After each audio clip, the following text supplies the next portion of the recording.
after taxes and all that, I was taking home $800. So it wasn't too much money.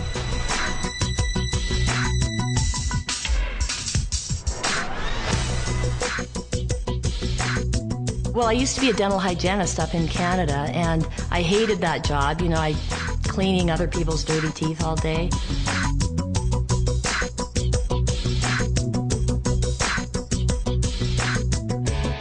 I was really miserable. I was working anywhere from 70 to 75 hours a week, 6 to 7 days a week. I mean, practically every weekend. I don't really remember one weekend that I didn't work.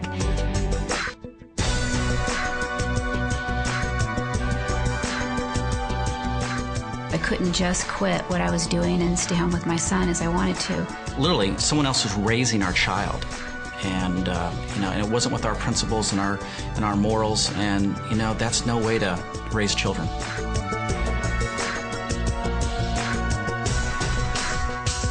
I had a coworker that was just awful, and I was just dreading going to work every day.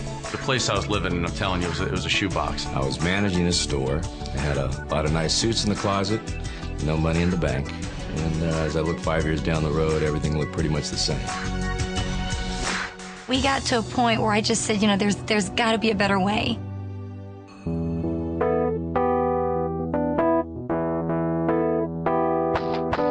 My dad was actually a house painter, still is, and he's been doing it for 30 years. And I saw the road that he had been down, and I knew that I didn't want to be there, and I knew I didn't want to be doing that manual labor. I wanted to have something where I could use my mind and be excited about it. When we retired, our combined retirement Social Security income was about $28,000 a year. That just gets you by. I was waiting tables at Red Lobster.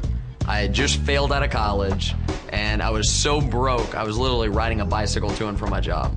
And I really got depressed when I would walk into a business, because I did business to business. I was in outside sales. And they'd say, "Frank, the beeper guy's here." So when they started calling me the beeper guy, I realized I was in the wrong career. I don't want to be that anymore. But you'd have to get all excited about it, and I wasn't excited about it. I was a wholesale furniture agent, which was great money, and but like I said, if I stopped selling, there was no income coming in. So essentially I was chained to the business. I had gone to law school, but for years I'd been a musician, and I thought, you can always be a lawyer. I want to be a rock and roll star. But the music business is nuts. It goes up and down. If I couldn't find a new tour, I'd be bartending and waiting tables and hoping that nobody would recognize me. Corporate America consisted of 60 to 70-hour work weeks, training executive management to do a job that I was doing, getting underpaid. And as the company grew, I became more valuable, so it was a double-edged sword. The better I was at what I did, the more responsibility that was thrown on me, and there's only one me, and I was doing the job of 3 or 4 people. And it wasn't recognized. It was taken for granted. And that took a toll on my life. I didn't have a life. We had a great team going. I was building homes and she was selling homes. The problem was I was building them during the day, and there was many times that she was out trying to sell, close a deal at night, so our paths very seldom crossed. I'd always planned on being successful and having to be able to retire. I always thought about that, but it didn't happen that way. I never have known anything else. I've never known any other type of options other than going to work and getting a paycheck in my other jobs. And when I came in here, I was blown away.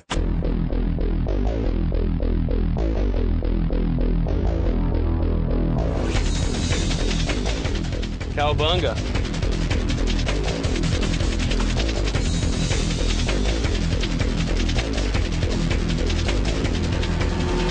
Big houses, great cars, for me it's shoes. If I wanted my boys to look very nice, I don't have to check the tag of the price. Get my clothes, put in the cart. We're changing lives. We're making a difference in the world. We're making a difference in the world. We're doing good in the marketplace, and that's everything.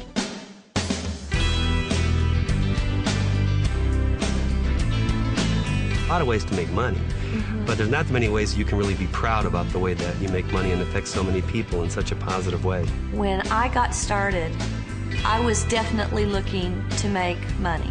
There's no question. I was not looking to change the world. I was looking to change my bank account. My first 3 days in the company, I earned about $300, mainly from retail. It was really exciting. It validated that you could actually make money. And I remember my very first month, I made $1,000, and that was a lot of money. About a year and a half into the business, still part-time was making $2,500 a month. On average, we make anywhere between $1,500 to $2,500 in profit a month. In the first month, I made $300. I was very excited. Then $800 the second month, then $2,700 the third month, and then I decided to quit my job. First month in business without having a clue. Literally, our mentor said, do A, B, and C. And being a very willing student, I said, okay, A, B, and C. And first month, it was unbelievable. Actually, our income was $1,500. Personally, best month in the business was $2,800. Did exactly what they told me to do, and actually, the very first month made a profit of $700. And the second month, we made $1,400. A year exactly after I started the business, my checks that month were $5,468.28. 2 months later, my check went up to $7,080, and that was the month I went on vacation and came back and got that $7,000 check. So it's been amazing. You know, the royalties grew 5 times in 5 months, and last month we hit about $16,000. And then when I got to 10,000, I thought, well, that wasn't so hard after all. Maybe I can get to 15, and I went from 15 to 20, and then to 30, and then even up to $40,000 a month. So it's just been amazing. A little over $25,000 a month. So I'm pretty excited. The first 9 months of really getting going, I had made $250,000.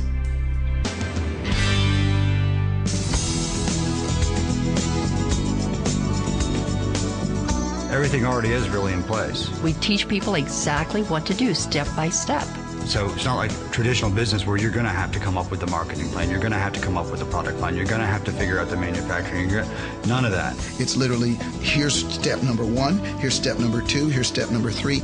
So all you have to do is plug into the very extensive training program, start taking the first steps, which once you take the first step, that makes the next step easier. This is the perfect time and the right places and the right company. There's still people that say, you know, that's just too good to be true, but it's true. You know, I don't know what else to tell you.